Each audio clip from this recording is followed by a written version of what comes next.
had things like planes flying over areas with, instead of, fighter jets, fighter planes with guns on them, cameras, and they would just take pictures of things to gather intelligence, things like that. They would listen in on each other's radio signals in an attempt to decide, who's moving troops where, or things like that. But all of this was coded. I think the most famous is what's known as the Enigma machine, which was a combined effort, really the British, but they had a little bit of help from the Poles, who found one of the German Enigma machines, which was basically a code breaker. And the Germans put all of their what they call signals, phone calls, radio broadcasts, all that was coded. And they needed this machine to decode it. And it was kind of an intelligence coup that they were able to do so, because then they could listen in on everything the Germans were doing. Very similar to the Japanese. So, you kind of have more, I don't know that they might have used balloons. They probably did.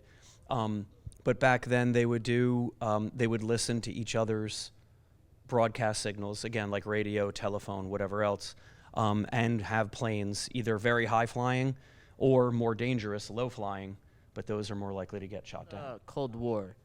I know that entire period was known for its very prestige spying agencies and whatnot. Right. So for the Cold War, in spite of the name, we're not really shooting at each other anymore. And the technology got better. So they would still use spy planes. The most famous would probably be the U.S. U-2 spy plane, which what made it good was it could fly really, really high, but it had really good cameras on it. So it wasn't likely to be shot down. It was out of range of a lot of weaponry, and the cameras are very strong. So it wasn't really in harm's way, although the Russians did shoot one down once, and that was a political nightmare, of course, because we were like, what, our pilot? It was our pilot. You would also have, again, we weren't fighting. There was no shooting. So what you have is, this is kind of this is the James Bond episode. You have, or CIA, they're all kind of, working back alley deals on each other, trying to get intelligence. Nuclear technology is going to be one of the biggest things, because the U.S. and Russia at the time were the only ones who had it. But then obviously other nations start to get it too. And some of that is shared, but some of that is stolen. So you're going to have espionage and spies and that type of thing. So, there's less combat surrounding intelligence, but you're still going to have, I don't know that we're ever not going to be listening, whether it's the Cold War or now, to their radio broadcast, telephone, in any way we can tap in. They flew balloons over us, but, I'm pretty sure we've got satellites up over them or whatever, and, we're listening. All right, thank you. And as for one more question, why do you think China would use a spy balloon and not just a satellite in space? What type of advantage do you think a balloon would have?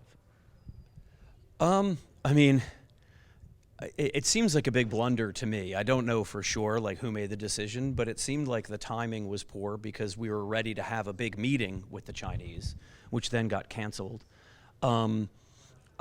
Maybe it was a show of dominance. Look what we can do.